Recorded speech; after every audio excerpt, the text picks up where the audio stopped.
The wheels of justice can move slowly, but sometimes our stories help nudge them along a little quicker. Last fall, the Chesapeake Bay Foundation and the Attorneys General of Virginia, Maryland, and D.C. and Delaware sued the EPA. You might remember that. The lawsuit claiming that New York and Pennsylvania aren't doing enough to keep the Chesapeake Bay water clean. WUSA 9's Adam Longo investigates what our neighbors to the north are doing and if it's enough to help save the bay.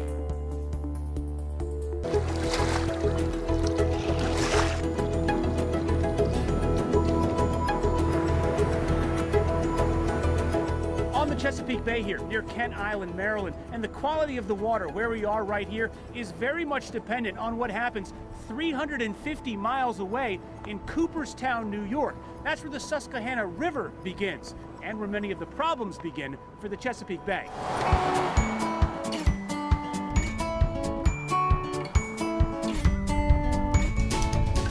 The water here in New York's Otsego Lake will ultimately flow south to the Chesapeake Bay. But along the way, this water is going to pick up a lot of toxins. We're talking about farm fertilizer, sewage, industrial waste, cow and chicken manure, and all of that stuff is what's killing the fish, the crabs, and the oysters in the bay because it's sucking all of the oxygen right out of the water. Dr. Beth McGee with the Chesapeake Bay Foundation. Obvious but important question. Why is clean water in the Chesapeake Bay so important? A lot of people move to Maryland because of the bay. They like to fish in the bay, they like to swim in the bay. Commercial fishing is big, crab industry, striped bass, which is a favorite fish, so drives the economy. Are New York and Pennsylvania living up to their end of the bargain to keep the bay clean? Pennsylvania, no. New York, maybe. This is a no-till strip here, and I haven't really planted. I did plant some clover. Wendy Walsh, we're here in Tioga County, New York. You are a project manager for the Upper Susquehanna Coalition. We're here on Twin Brook Farms. We're here on Marvin's farm. Why did you bring us out here today? What did you want us to see? I wanted to give you an example of conservation work that's happening in the watershed and the upper parts of the Susquehanna River watershed to show the impacts that we're making and the benefits that we're providing to the Chesapeake Bay.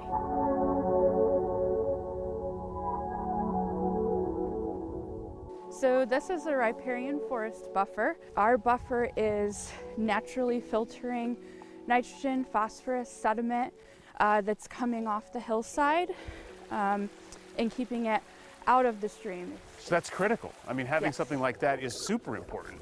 Absolutely. So the riparian buffer is just one component of several that have been incorporated on this farm. Correct. What are some of the things that you've done here on the farm? Built fences, what I could make, and then managed water systems for it. Also made a water tank. You sound like you want to incorporate a lot of environmentally friendly practices here, but then there's also a kind of a financial part to that too, where I'm sure you can't do everything you want to do because it would drive you out of business. Exactly. And that's some of the problems that farmers have.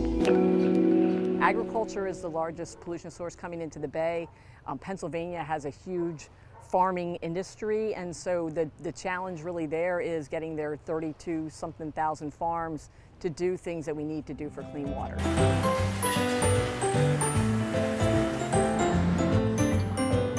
So we've made our way downstream now. We're in Lancaster County, Pennsylvania at the Turkey Hill Ice Cream Factory with Derek Fry. Derek, you work here. You say that the Chesapeake Bay is important to you. It's important to Turkey Hill. Show us the receipts. Prove it. What are you guys doing? Any farm that supplies us with milk has signed on and agreed that they will participate in all of the clean water regulations. So that's nutrient management, wastewater. So that's a prerequisite just to do business with us. Klingler, we're here on a farm in Lancaster County, Pennsylvania, and you work for a local milk producers co-op. So tell us about that. Tell us what we're doing here. So I work for Maryland and Virginia Milk Producers. We are working with the Alliance for the Chesapeake Bay to support our dairy farmers and putting in conservation practices on their farms. It is absolutely your life, and you think and breathe it. Pennsylvania doesn't touch the Chesapeake Bay. Your property doesn't touch the Chesapeake Bay. Just to be frank, do you care about the Chesapeake Bay? I mean, does it matter to you? Is there a connection between what you do here in the Bay? Well, I guess they're thinking that your water flow, if you pollute your streams here, eventually it empties out into the bay. Yeah. So you can affect the bay. But honestly, your people out there with all the asphalt fertilizing their lawns 10 times heavier than it have to be, probably you put them all together, they'll do as much damage as we will, I think.